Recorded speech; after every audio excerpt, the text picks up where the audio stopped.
Students, let's start economics class. Today we will study statistics. Statistics, that a word has been derived from the Latin word status. जो statistic word है वो Latin word में से आया है, that is status.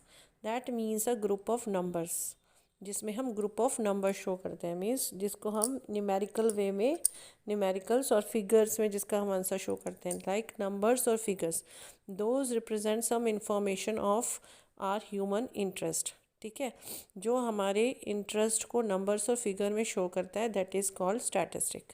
Let's see the definition of statistic. The term statistic has been derived in two sense. ठीक है, that is to say in singular और a plural sense. But all statisticians do not agree on any single definition.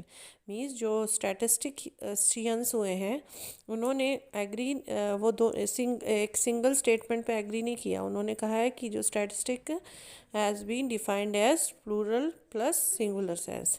Okay, in the plural sense it has been defined as a number of data. Plural sense में हम numbers में show करते हैं data को. On in singular sense it is has been defined as a methods apply to the data. कुछ methods हम apply करते हैं सिंगुलर सेंस में.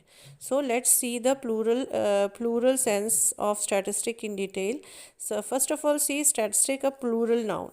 What is plural noun in statistic? In its plural sense, statistics refer to information in terms of number और numerical data. जो information है हम numbers और न्यूमेरिकल बेस में देते हैं. जैसे कि पॉपुलेशन स्टैटिस्टिक की अभी ऑल टुगेदर हमारी इंडिया की पॉपुलेशन कितनी है वो हम स्टैटिस्टिक वे में मीन्स न्यूमेरिकल वे में शो करेंगे. एम्प्लॉयमेंट स्टैटिस्टिक कि एम्प्लॉयमेंट कितनी है, how many peoples are employed and how many are unemployed, we should show in a number. Statistic concerning public expenditure, etc. So these are having lot of importance also. Now we will see the features or characteristics of statistic in the plural sense or a numerical data or as numerical data. मतलब इसके क्या importance है statistic में. Let us see the features. First, aggregate of facts. What is aggregate of facts? अब कुछ भी किसी भी चीज़ का हमने सपोज़ हमें अभी चल रहा है करोना वायरस. तो करोना वायरस एक प्रॉब्लम हमारे फुल होल वर्ल्ड में चल रही है. अगर इसको हमें डाटा निकालना है कि जापान में क्या असर हुआ, चाइना में कितना असर हुआ एंड इंडिया पे कितना इसका इफ़ेक्ट पड़ा, इटली में कितना पड़ा, we should find out the aggregate of facts. Means aggregate हम उसके एग्रीगेट हम इसके न्यूमेरिकल बेस्ड डाटा निकालेंगे. That is a single number does not consist statistic. एक सिंगल नंबर को हम स्टैटिस्टिक नहीं कहते. जब हम पूरा एग्रीगेट निकालते हैं कि पूरे वर्ल्ड पे इसका क्या इफेक्ट पड़ा, that is called aggregate of facts. No conclusion can be drawn from it. It is only the aggregate number of fact that is called statistic, as the same can be compared and conclusion can be drawn from them. ठीक है, अब aggregate से हम conclusion में आते हैं, not even a single. सिर्फ एक सपोज हम इंडिया का निकाल देते हैं कि क्या इफेक्ट पड़ा, so it will not create a fact. If we want to tell कि पूरे वर्ल्ड पे क्या इफेक्ट पड़ा, तो उसके लिए हमें एग्रीगेट ही करना पड़ेगा. So next is numerical expressed. Numerically expressed करते हैं. Like statistics are expressed in terms of numbers, qualitative aspects like small और बिग, रिच और poor etcetera, not called statistic. अब क्वालिटेटिव बेसिस पे नहीं, हम इसे क्वांटिटी बेसिस पे एक्सप्रेस करते हैं स्टैटिस्टिक को, किस नंबर में शो करते हैं. ठीक है, for instance to say Irfan Pathan is tall and Sachin is short has not statistical sense. इसका कोई स्टैटिस्टिकल सेंस नहीं. However it is stated that height of Irfan Pathan is 6 feet and 2 inches and Sachin is 5. अगर हम उसे अब नंबर्स में बता रहे हैं, that is called statistic. Understood. Now third is affected by multiplicity of causes. Multiplicity of causes means different causes, multiple causes होते हैं.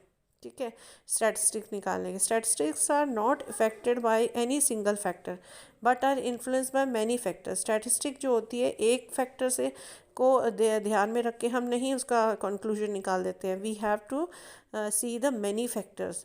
Had they been affected by one factor alone, then by removing that factor they would lose all their significance. Understood? See the example also. For instance, 30% rise in prices may have been due to several causes. 30% जो rise हो रहा है price में, उसके many causes हो सकते हैं, like reduction in supply, increase in demand, shortage of power, rise in wages, rise in taxes, etc. So affected by multiplicity of causes, मतलब statistic में change आता है multiple causes की वजह से. Now fourth is reasonable accuracy. A reasonable degree of accuracy must be kept in view while collecting statistical data.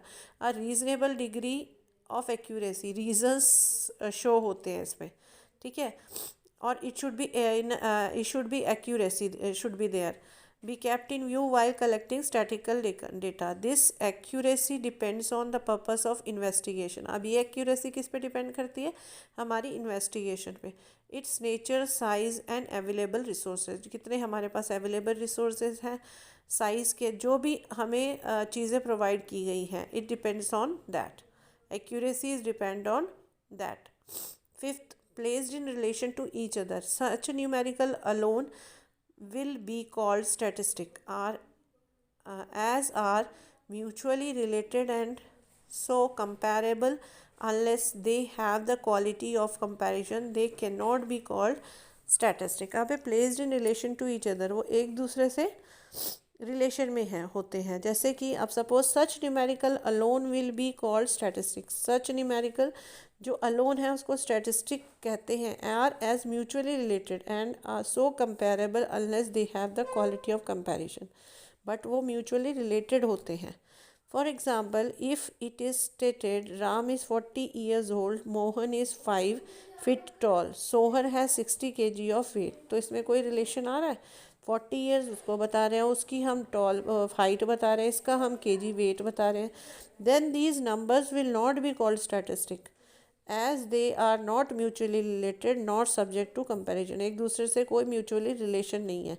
तो जब इसमें म्यूचुअली रिलेशनशिप होती है then we will find out the data. However if the age, height and weight और all the three are interrelated, then the same will be considered as determined purposes. Predetermined purposes means statistics are collected with some predetermined objectives. Any information collected without any definite purpose will only be a numerical value and not statistic. ठीक है. If data pertaining to the farmers of a village is collected, there must be some predetermined objective. अगर जो data हम farmer से collect करते हैं तो उसको हम प्रीडिटरमाइंड पर्पस कहते हैं.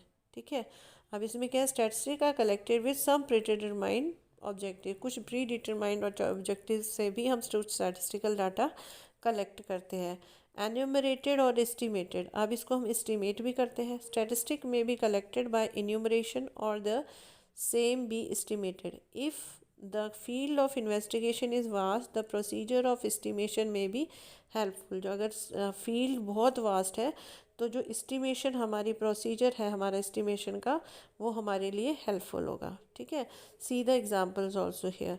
Collected in a systematic manner. ये हम सिस्टमेटिक मैनर में स्टैटिस्टिकल डाटाज कलेक्ट करते हैं. That is statistic should be collected in a systematic manner. Before collecting them a plan must be prepared. जब भी हम इसे कलेक्ट करें कुछ प्लान बनाएं हम.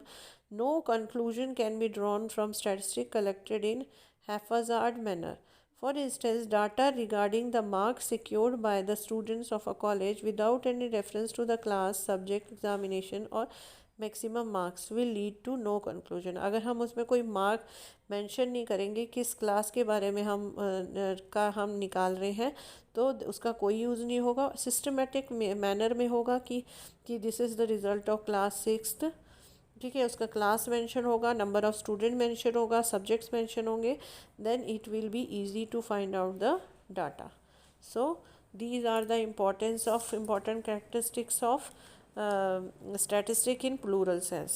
Just you have to write down these notes and points मैंने पेंसिल से मार्क कर रखे हैं उतना ही आपने नोटबुक में लिखना है. लाइक एग्रीगेट ऑफ फैक्ट्स में जो मैंने पेंसिल से जहाँ तक मार्क किया हुआ है that you have to write in your notebook and learn also.